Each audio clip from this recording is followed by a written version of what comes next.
प्रभु जीशुक नाम मोर प्रत्येक बापा माँ भाई भौणी मानू मोर आंतरिक नमस्कार जनाए। नमस्कार। आज टॉपिक हूँ सदा प्रभु को क्रोधर दिन। सदा प्रभु को क्रोध कि प्रकार केमिति भावर आसीबो, काहेकि आसीबो, कहा निमंते आसीबो, आसंतु आमने चिंता करिबा। जिहिजिकल पुस्तक तार 7 पर्वर 5 पदरे लेखा अछि। प्रभु सदा प्रभु एही कथा कहंती, अमंगल केवल ही अमंगल देख ताहा आसुअछि, आउ मंगलर विषय नुह केवल अमंगल। अमंगल उपरे अमंगल ही आसीब। इणु सदाप्रभु जिहिजिकलंक द्वारा कहउचंती, देख ताहा आसुअछि, दूररे नुह ताहा निकटरे शीघ्र आसुअछि, एई कथा कहउचंती। काहा पाई एई क्रोध? जदि आमाने द्वितीय राजावली तार 21 पर्वर 12 पद जदि पढ़िबा, से स्थान रे स्पष्ट भाव रे लेखा जाइछि। सदाप्रभु कौन कहउचंती?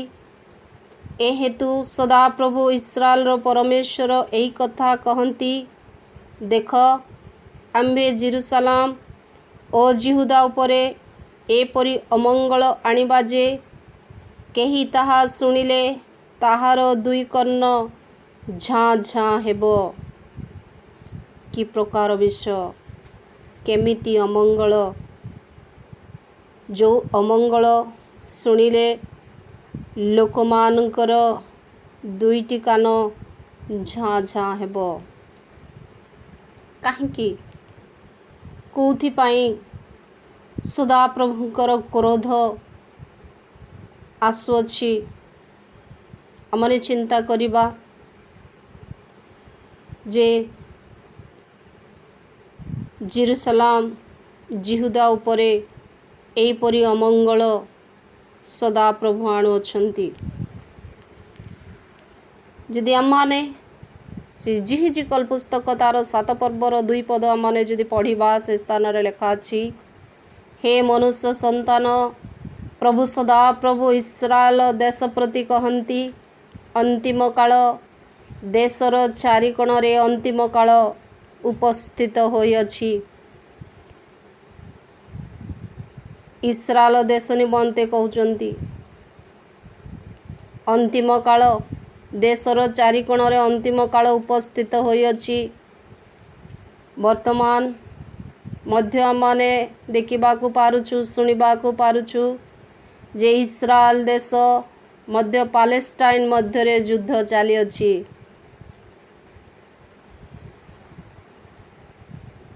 तीन पद जदि पढ़िबा, काहेकि सदाप्रभुंकर क्रोध आसुछि? एबे तुम्भर अंतिम काल उपस्थित, आम्भे तुम्भ विरुद्ध रे आपणा क्रोध प्रेरण करिबा। किए प्रेरण करिबे? सदाप्रभु क्रोध को पठेइबा। प्रेरण अर्थ पठेइबा बोली कहउचंती। ओ तुम्भर आचरण अनुसारे तुम्भर विचार करिबा, ओ तुम्भर घृणायोग्य सकल कर्मर फल तुम्भ उपरे बर्ताइबा। ए स्थान रे आमाने तीनोटी विषय देखुछु जे सदाप्रभु परमेश्वर इस्राएल जाति विरुद्ध रे आउ क्रोध को प्रेरण करिबा बोली कहउचंती। आचरण अनुसारे विचार करिबा बोली कहउचंती। सेमानकर सकल कर्मर फल सेमानक उपरे बर्ताइबा बोली कहउचंती।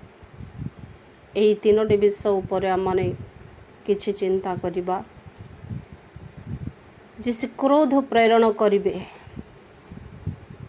ଯଦି ସଦାପ୍ରଭୁ କ୍ରୋଧ କରିବେ ତାଙ୍କ ସମ୍ମୁଖରେ କିଏ ଠିଆ ହେଇପାରିବ? କେଉଁଥିପାଇଁ ସେ କ୍ରୋଧ ପଠାଇବେ? ନା ସେମାନଙ୍କର ଆଚରଣ ଅନୁସାରେ ବିଚାର କରିବା ବୋଲି କହୁଛନ୍ତି। ଯଦି ଆମମାନେ ଦେଖିବା ରୋମୀ ପୁସ୍ତକ ତାର 2 ପର୍ବ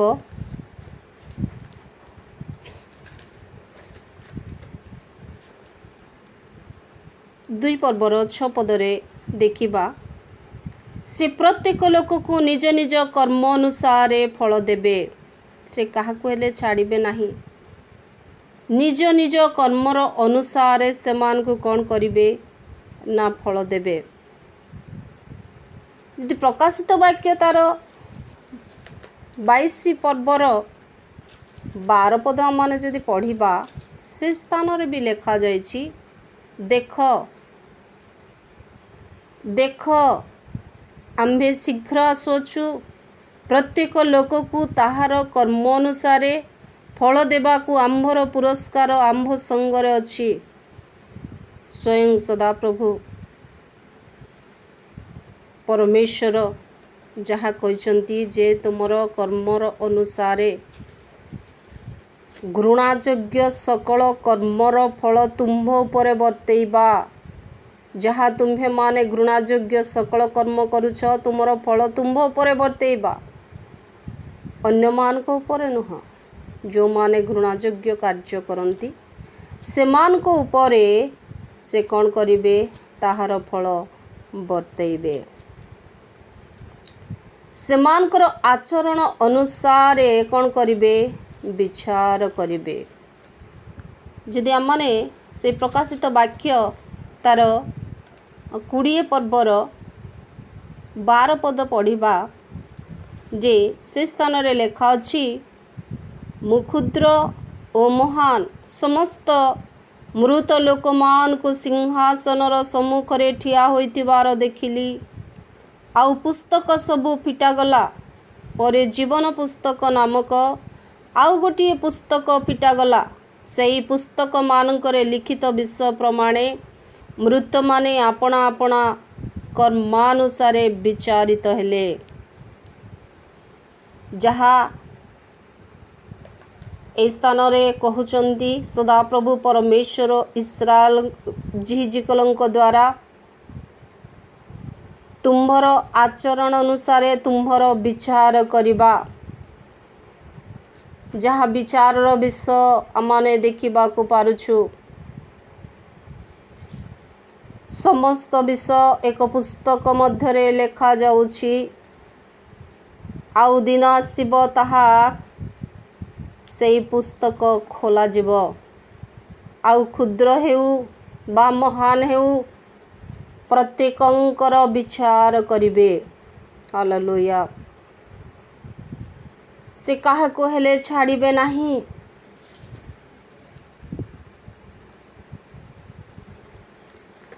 ଯଦି ଭଲ କାମ କରୁଛନ୍ତି ତେବେ ନିଶ୍ଚିତ ଭାବରେ ଭଲ କାର୍ଯ୍ୟର ପୁରସ୍କାର ଅଛି। ଯଦି ଖରାପ କାର୍ଯ୍ୟ କରୁଛନ୍ତି ଖରାପ କାର୍ଯ୍ୟର ବି ପୁରସ୍କାର ଅଛି। ଯେହେତୁ ସମସ୍ତ ପୁରସ୍କାର ଦେବା ପାଇଁ ତାଙ୍କ ହସ୍ତରେ ରହିଅଛି। ସେହି ସମସ୍ତ ଫଳର ପୁରସ୍କାର ଦେବା ପାଇଁ ସେ ଧରି ଆସୁଅଛନ୍ତି। ତେବେ କେଉଁ ସମସ୍ତ ଆଚରଣ ସେମାନେ କରୁଥିଲେ? ଯଦି ଆମମାନେ ରୋମୀ ପୁସ୍ତକ ତାର 1 ପର୍ବର 29 ପଦରୁ ଯଦି ପଢ଼ିବା, ସେମାନଙ୍କର ଆଚରଣ ବିଷୟରେ ଆମମାନେ ଜାଣିପାରିବା। ହୁଏତ ଏହା ପାଉଲ ରୋମୀୟ ମଣ୍ଡଳୀ ନିକଟରେ କହିଛନ୍ତି, କିନ୍ତୁ ସେ ଆଚରଣ ବିଷୟରେ ଏହି ସ୍ଥାନରେ ଲେଖାଯାଇଛି। ହୁଏତ ଇସ୍ରାଏଲ ଲୋକମାନଙ୍କ ମଧ୍ୟରେ ଏହି ସମସ୍ତ ଆଚରଣ ଦେଖାଯାଉଥିଲା। କେଉଁ ସମସ୍ତ ଆଚରଣ? ସେମାନେ ସର୍ବପ୍ରକାର ଅଧର୍ମ, ଦୁଷ୍ଟତା, ଲୋଭ, ହିଂସା, ଈର୍ଷା, ବଧ, ବିବାଦ, ଛଳ ଓ ମନ୍ଦତାରେ ପରିପୂର୍ଣ୍ଣ। ସେମାନେ କର୍ଣ୍ଣଜପ, ନିନ୍ଦକ, ଈଶ୍ୱରଙ୍କ ଘୃଣା, ଅତ୍ୟାଚାରୀ, ଦାମ୍ଭିକ, ଅହଙ୍କାରୀ, ଦୁଷ୍ଟକର୍ମର ଉତ୍ପାଦକ, ପିତାମାତାଙ୍କ ଅନାଜ୍ଞାବହ, ନିର୍ବୋଧ, ନିୟମ ଭଗ୍ନକାରୀ, ସ୍ୱାଭାବିକ ସ୍ନେହରହିତ ଓ ନିର୍ଦ୍ଦୟ ଅଟନ୍ତି। ଯେଉଁମାନେ ଏହିପରି ଆଚରଣ କରନ୍ତି ସେମାନେ ଯେ ମୃତ୍ୟୁର ଯୋଗ୍ୟ।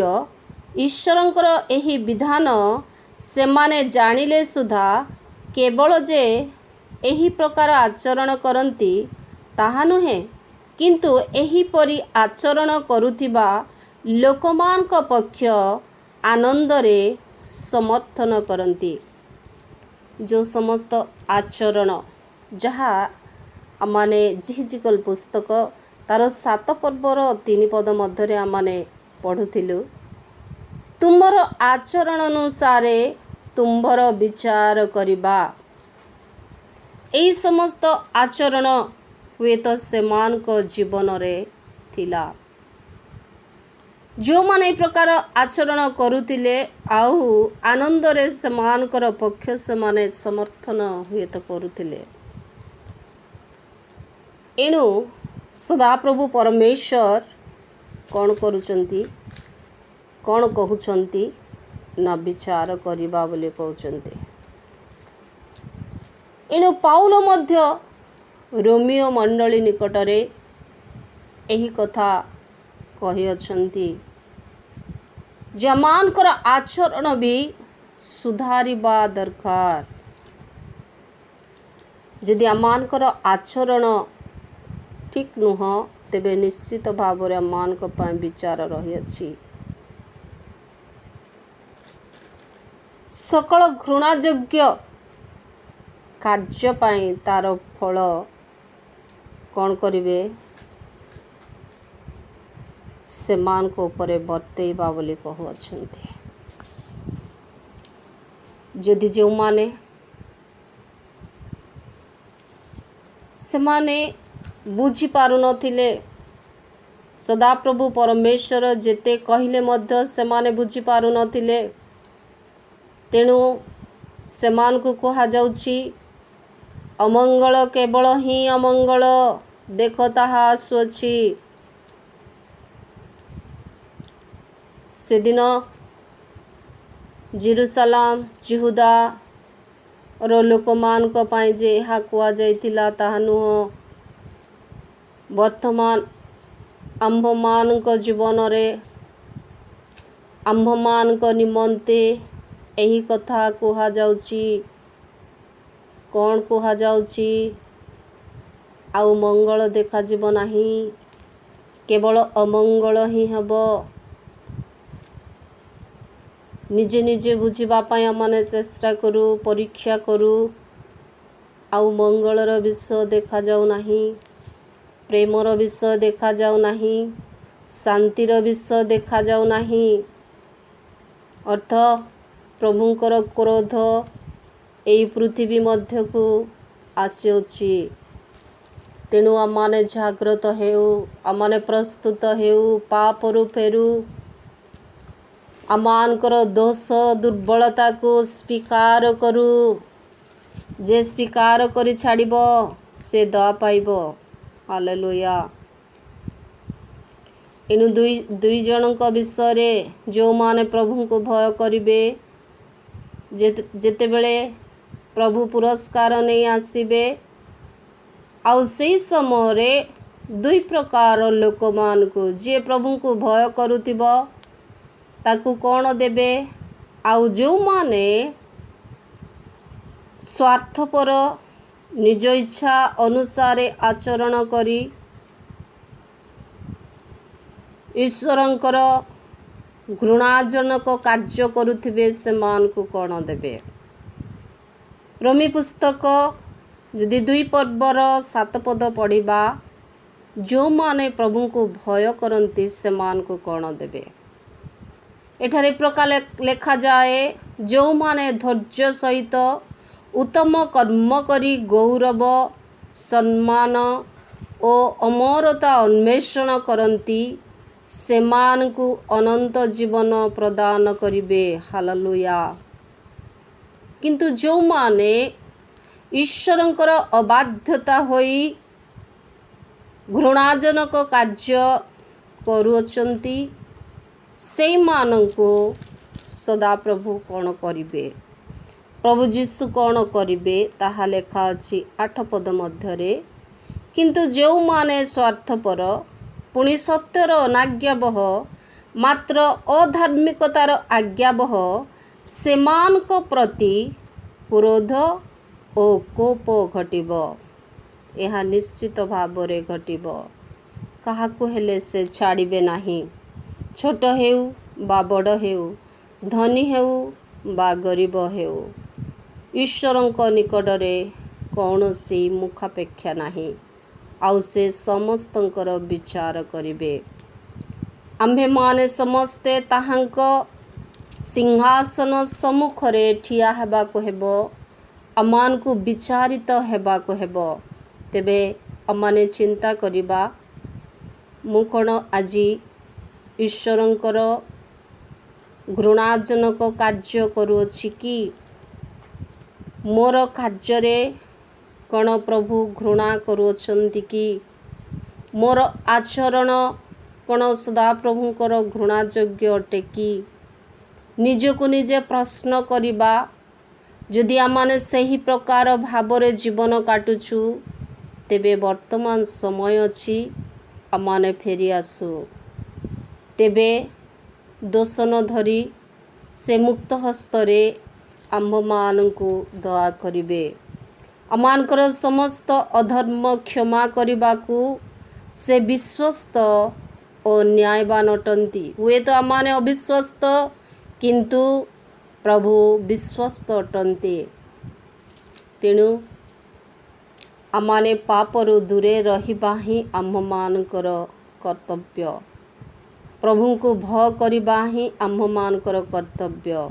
ଯଦି ଜାଣି ଜାଣି ଆମମାନେ ଅବାଟକୁ ଯାଉ, ତେବେ ଆମ୍ଭ ପାଇଁ ଆଉ ରକ୍ଷା ନାହିଁ। ସେ କ୍ରୋଧ ପ୍ରେରଣ କରିବେ।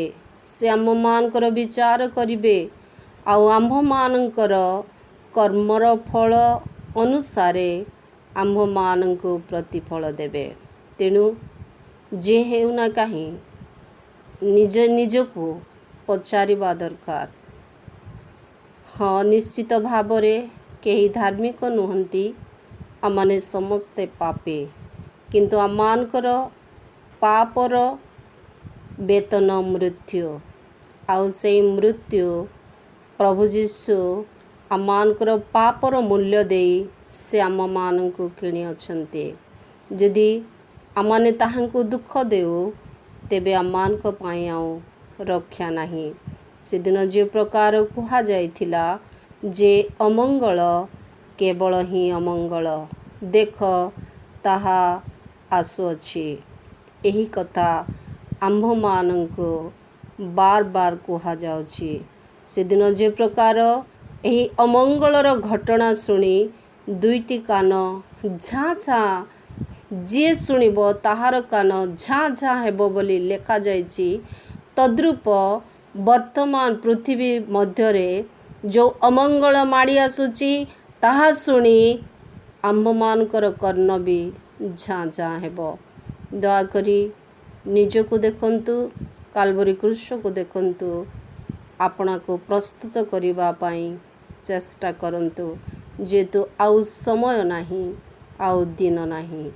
ସଦାପ୍ରଭୁଙ୍କ କ୍ରୋଧର ଦିନ ଆସୁଅଛି। ତେଣୁ ନିଜକୁ ପ୍ରସ୍ତୁତ କରୁ। ହାଲେଲୁୟା। ଆସନ୍ତୁ ଆମମାନେ ପଦେ ଗୀତ ଗାଇ ଆମମାନେ ନିଜକୁ ସମର୍ପଣ କରୁ। ମନ ପରିବର୍ତ୍ତନ କର, ଆଜି ପାପରୁ ଫେର, ଆଜି ପାପରୁ ଫେର। ଆସୁଛି ଦିନ प्रभुଙ୍କ आगमन करिण शब्द जान क्रोधर दिन क्लेशर दिन अति भयंकर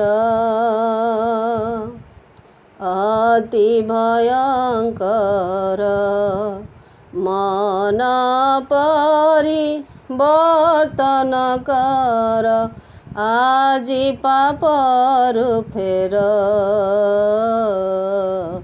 आजि पापरु फेर। प्रिय प्रभु एते बेले तुमको धन्यवाद दौछु प्रभु तुम नामर गौरव करुछु आमान को तुम वाक्य दे प्रभु आमान जीवन को सजाड़ा आमान को प्रस्तुत होगापाई आमान को जागृत कर धन्यवाद दौछु प्रभु आमे जो माने शुणबू निज निज पापरु फेरबू तुम निकट रे निज हृदय को समर्पण करने को पारिबू से आमे प्रत्येक को तुम्हें आशीर्वाद कर प्रभु तुम्हें ही आमान को कढ़ई नियो ए भयंकर दिन ए क्रोधर दिन प्रभु प्रभु तुम्हें आमान को उद्धार कर बोली प्राणर प्रियतम प्रभु जीशु नाम रे मागुछि आमेन।